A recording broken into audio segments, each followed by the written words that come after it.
जब हिंदू धर्म खतरे में आता है तो सत्ता में बैठे हुए लोगों को SC ST Hindu, SC ST OBC Hindu नजर आता है। जब हिंदू मुसलमान के नाम पर इनको अपनी राजनीतिक रोटी सेकनी होती है तो एससी एसटी ओबीसी को हिंदू कह करके तेज पानी और मालिश लगाते हैं। लेकिन मैं कहना चाहता हूं, जब एससी एसटी ओबीसी को आरक्षण देने की बात आती है, भेदभाव रोकने की बात होती है, जुल्म अत्याचार पर रोक लगाने की बात होती है, तो एससी एसटी ओबीसी इनको हिंदू नहीं नजर आता। देश के समस्त विश्वविद्यालयों एवं शिक्षण संस्थाओं में एससी एसटी ओबीसी के छात्र छात्राओं के साथ हो रहे भेदभाव को रोकने के लिए यूजीसी समता कानून के समर्थन में आज अपनी जनता पार्टी के पूरे प्रदेश और देश से आए हुए हमारे सभी बहादुर सम्मानित साथियों, छोटी सी अपील पर आप इस जंतर मैदान को नीले रंग से पार दिया। आपके इस बहादुरी को मैं सलाम करता हूं। आपको सबको बहुत धन्यवाद देता हूं। मोदी संघर्ष करो, हम तुम्हारे साथ हैं। मोदी संघर्ष करो, हम तुम्हारे साथ हैं। हम तुम्हारे साथ हैं। अपनी जनता पार्टी जिंदाबाद, जिंदाबाद, जिंदाबाद। साथियों, अभी आपको संबोधित कर रहे थे, उत्तर प्रदेश सरकार में पूर्व मंत्री रहे राष्ट्रीय उपाध्यक्ष माननीय भगवती प्रसाद सागर जी, हमारे राष्ट्रीय उपाध्यक्ष, देश के कई प्रदेशों के प्रभारी, सुप्रीम कोर्ट के जज भाई शादाब खान साहब जी, पूर्व में डीजीपी रहे हरियाणा और पंजाब दिल्ली के प्रभारी सम्मानित पृथ्वीराज जी, हमारे पूर्व बुंदेलखंड के प्रभारी राष्ट्रीय उपाध्यक्ष भाई करण सिंह लोधी जी, हमारे राष्ट्रीय महासचिव उत्तराखंड और उत्तर प्रदेश के प्रभारी राष्ट्रीय महासचिव इंजीनियर डीपी गौतम जी, हमारे भी बहुत ही सुप्रसिद्ध इतिहासकार, लेखक, राइटर, राष्ट्रीय महासचिव विलास खरात जी, हमारे नौजवान क्रांतिकारी साथी राष्ट्रीय महासचिव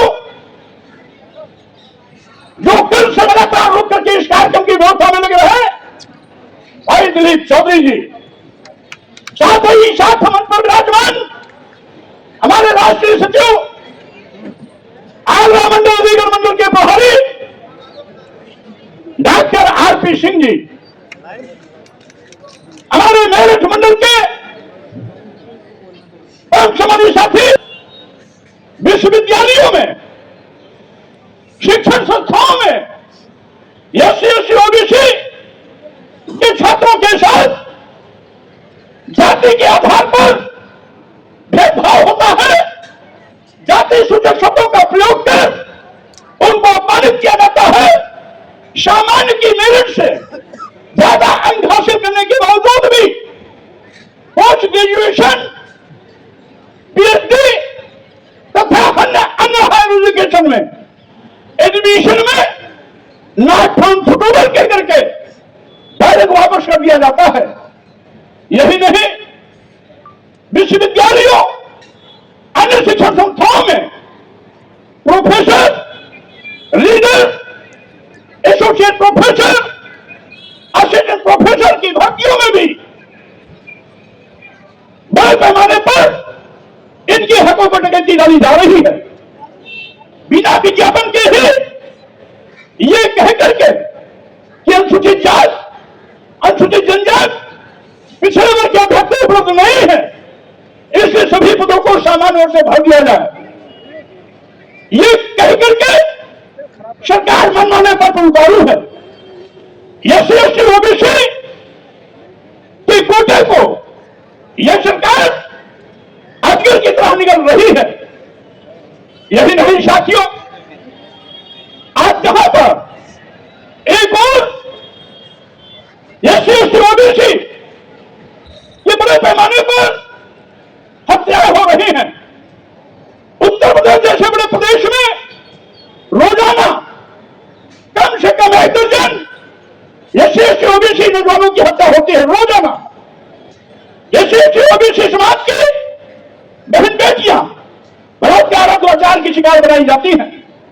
यही नहीं साथियों, आप जानते हैं कि आज इसी विश्वविद्यालयों में एससी एसटी ओबीसी के साथ किस तरह की सौतेला व्यवहार किया जाता है, मैं मात्र 1-2 दृष्टांत दूंगा। बीएचयू आईएमएम के पोस्ट ग्रेजुएशन में 8 सीटों पर दाखिला होना था, टेस्ट हुआ, 8 बच्चे सेलेक्ट भी हो गए। उन 8 लड़कों की सूची में एक ही बैकवर्ड क्लास यानी प्रजापति समाज का लड़का था, जिसकी मेरिट 5वें नंबर पर थी। 5 के नीचे ही 4 का एडमिशन हो गया, 5 के बाद 6, 7, 8 का एडमिशन हो गया, और 5वें नंबर पर जहां प्रजापति समाज का लड़का था, नॉट फाउंड सुटेबल के करके उसको एडमिशन से वंचित कर दिया गया। उसी बीचों में अभी इसी वर्ष 2025-26 के सत्र में एक सोनकर समाज, हमारे शेड्यूल कास्ट में सोनकर समाज, छठी समाज का लड़का जो 7 बार जीआरएफ क्वालिफाइड किया, पीएचडी में भी टॉप किया, एडमिशन लेने गया तो प्रोफेसर उसे कहता है तुम जाके जूता में पॉलिश करो, पीएचडी करके क्या करोगे। ये बीचू जैसे विश्वविद्यालयों में जात पात का नाच होता है। उसी प्रकार से डॉक्टर भीमराव अंबेडकर केंद्रीय विश्वविद्यालय लखनऊ में एक शेड्यूल कास्ट धोबी समाज, दिवाकर समाज का लड़का, जिसकी पीएचडी पूरी होने वाली थी, वहां का वाइस चांसलर जो समर समाज का था, बिना किसी आरोप के, बिना किसी तथ्य के विश्वविद्यालय से उसको निष्कासन का आदेश कर दिया, जिससे कि उसको पीएचडी की डिग्री न मिल पावे। हमारे पास सूचना आई, हमने राष्ट्रीय महासचिव दिलीप चौधरी के नेतृत्व में एक प्रतिनिधिमंडल भेजा, उन्होंने पार्टी की ओर से अपना विरोध दर्ज कराया। मैंने भी सोशल मीडिया पर उस पर कई आपत्ति दर्ज की। जब लाखों करोड़ों में उसके समर्थन में पूरे प्रदेश देश से आवाज आई, तो वाइस चांसलर घुटना टेका और अंत में वहां जाकर उस लड़के का निष्कासन का आदेश निरस्त किया। स्वामी प्रसाद मौर्य, स्वामी प्रसाद मौर्य, स्वामी जी संघर्ष करो, स्वामी जी संघर्ष करो। इसके पहले इसी तरीके से कभी रोहित बिमला, कभी डॉक्टर पावेल पल्लवी, तो कभी दर्शक सोलंकी जैसे एससी एसटी ओबीसी के प्रतिभाशाली छात्र छात्राओं के साथ इसी प्रकार का अन्याय हुआ। साथियों, आज मैं कहना चाहता हूं, आज डबल इंजन की सरकार जब वोट लेने की बारी आती है तो एससी एसटी ओबीसी को हिंदू कह करके चलोरी वित्ती करके पीठ थपा के उसका वोट लेते हैं। यही नहीं, जब हिंदू धर्म खतरे में आता है तो सत्ता में बैठे हुए लोगों को SC ST Hindu, SC ST OBC Hindu नजर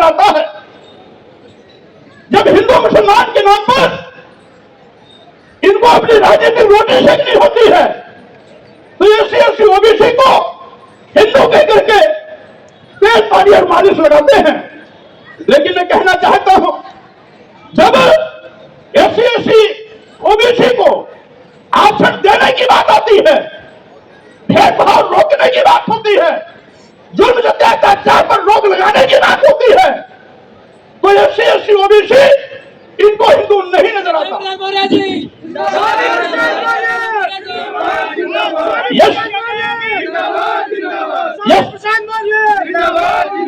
एससी ओबीसी को जानवर से बदतर ये रखने की कोशिश करते हैं। एससी ओबीसी के हकों पर खुल्लम खुल्ला नकदी डालते हैं। एससी के सम्मान को पैरों तरफ चलते हैं।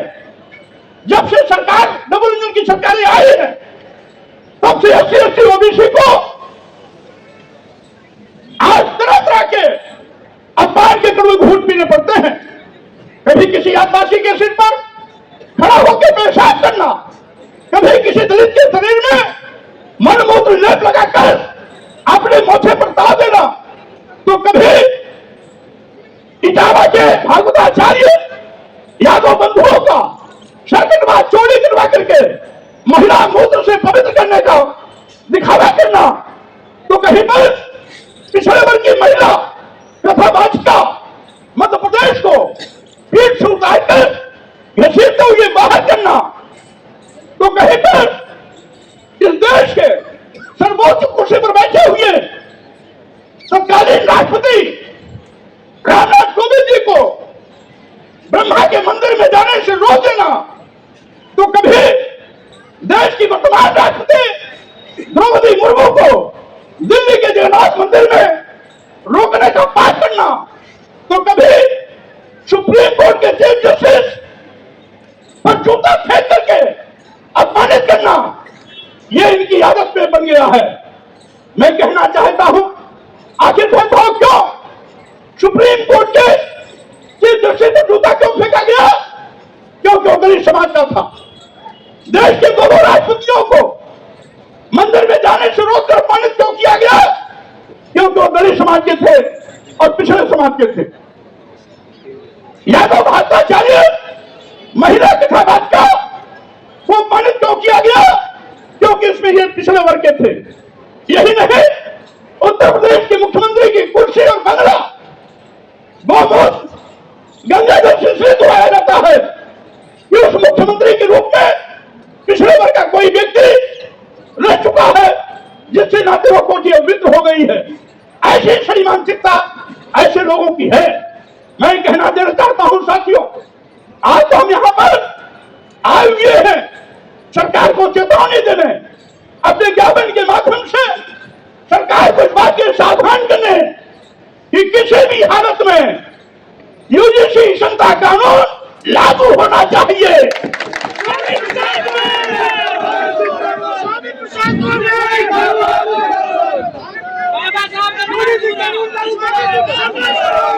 और साथियों, मैं कहना चाहता हूं, सुप्रीम कोर्ट से इसके केंद्र सरकार की लापरवाही का नतीजा है। अगर केंद्र सरकार मजबूती से पैरवी की होती, केंद्र सरकार के सरकारी वकील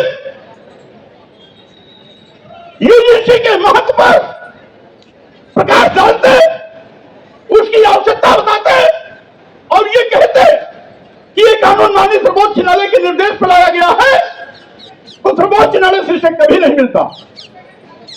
यानी इसमें इसलिए मिला कि भारतीय जनता पार्टी कहीं न कहीं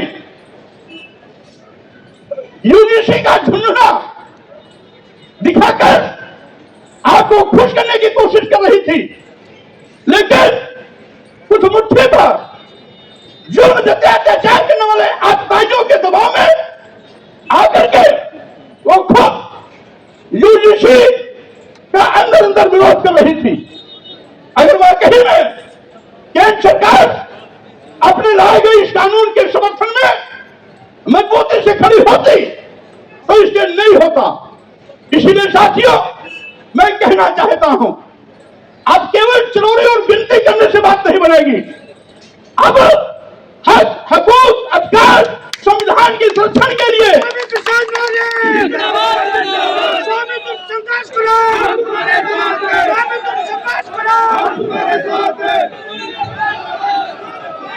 अब हक, हकूक, अपने अधिकार, संविधान और अपने सम्मान की रक्षा के लिए सड़कों पर संघर्ष के माध्यम से ईद से ईद बचा देने का वक्त आ गया है।